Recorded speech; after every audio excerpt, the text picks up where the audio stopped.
Greetings and welcome back to our next installment of Rainbow Covenant. Haiku in 3 parts. For November, we have haiku and art, actually, in 3 segments. And I'm Haijin Sharifa Vernice Meytung. And I just want to set this up for us so that we can get started on what we're looking at for the month of November. And I think what we have from the beginning for this month will look like this. So our first piece that we're looking at, so this is what you're seeing here, you're seeing my abstract paintings, you'll be seeing my haiku writing. And so this month we have COP26 going on in Glasgow, Scotland, where we have folks converging there to try to get governments and politicians and corporations, et cetera, and also lay people to focus on what is doable to improve our current circumstances as we relate to climate change and to our environment in general. So the artwork that you're going to see, the haiku that you're going to see here at Rainbow Covenant, all comes out of that kind of energy. It's a reflection of where my head is at as an artist, where my heart is at as an activist and as a spiritual layperson, as it relates to my relationship to my environment and to the world, as well as my relationship with all living beings, which includes you. So you are now included in this covenant as well. So this first piece, Orange Moth. The haiku reads, "She dances in light, windows shut and curtains drawn, an orange moth in flame. She dances in light, windows shut and curtains drawn, an orange moth in flame." For some reason this summer, I had so many moths in my space. It was really unbelievable. And I just allowed them to be, instead of like swatting them or killing them or whatever. I was curious. And so I just allowed them to be. And towards the end of the summer, I would catch some in my hand and just, put them outside so that they could finish up the season outside. As we now go into the colder months, they would eventually die off here in the house. But I would catch 1 or 2 in my hand and set it outside and let it fly away. But it was just kind of amazing just to watch them. And I'm saying them like there were like hundreds of moths, but in actuality there were not that many. There were maybe 5 over the course of the summer, 5 or 6 moths that were just like in different places in the space. And so I was kind of, like I said, I was curious and I was kind of amazed at just how paper thin, their wings are, and just how vulnerable they are. And yet they are persistent. They are here, and they do, fly around lights. They seem to be attracted by light and that sort of thing. And so it was interesting to watch them.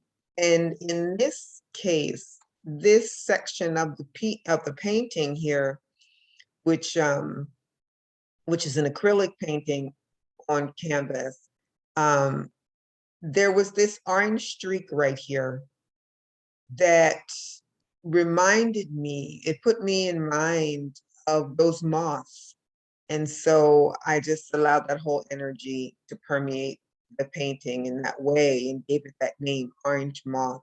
She dances in light, windows shut and curtains drawn, an orange moth in flame. So that's the first of our 3. The second of our three, quite a different energy.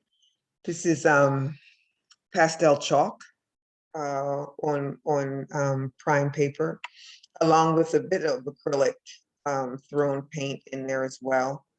And there is so much going on here that when I looked at it, it had that feeling, that sense for me of asteroids, of just, or what people call falling stars, that energy of movement in space.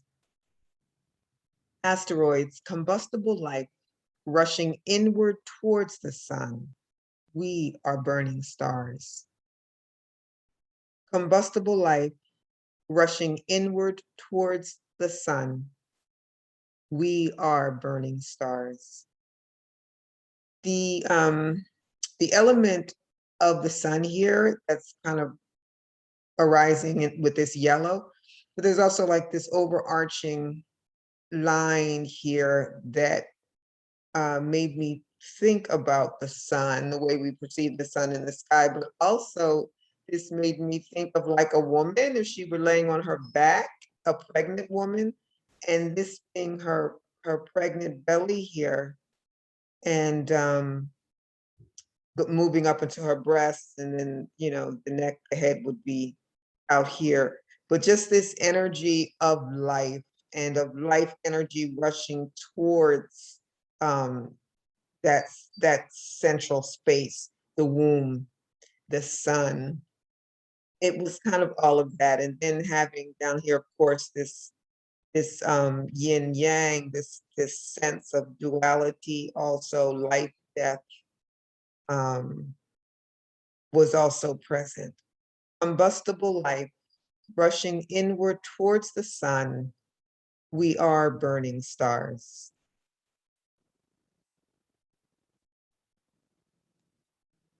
And the final piece of our Rainbow Covenant in 3 parts for November is actually a graphic illustration. And this actually is an ear. This, what you see in the brown, the shade, and the black. This is actually an ear, which is graphically drawn. This is from the platform storyboard that I spoke about before. I think I spoke about that in October, that I do like to work with storyboard that, to be able to use drawings that are done by different artists who put their work on that platform to be used in public space for art. And this is one of those drawings. And it is, I actually took the drawing of the ear and just kind of magnified it. So this was not the original size. This was not, these weren't the original dimensions of that drawing. It was a regular size ear, but I just took it and kind of blew it up. The haiku is sonic. In this city life, birds, jackhammers, and silence are all Buddha sounds. In this city life, birds, jackhammers, and silence are all Buddha sounds. And that haiku came out of a reflection on how in meditation, in Tibetan Buddhist meditation, every sound that you hear is the sound of the Buddha. It's the sound of your true nature. And so I often think about, there's one aspect of going on retreat or meditation where you go off into nature, you go off to where it's quiet and silent, and you can be silent with your thoughts.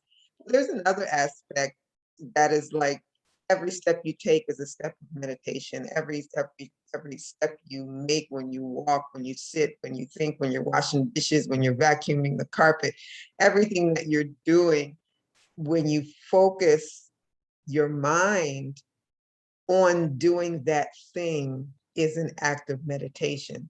And then wonderful is when you dedicate all the good merit of doing those things to the world, to all living beings, so that everyone can benefit from that good energy that you're creating.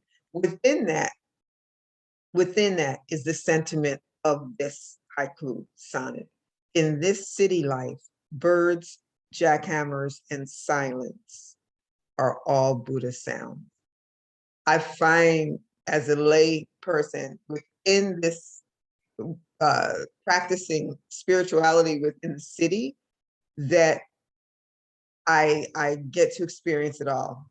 I get to experience those moments of silence, especially like at that magic time, right between night and dawn, where everything is calm, everything seems to be sleeping, hibernating until the sun rises for the next day.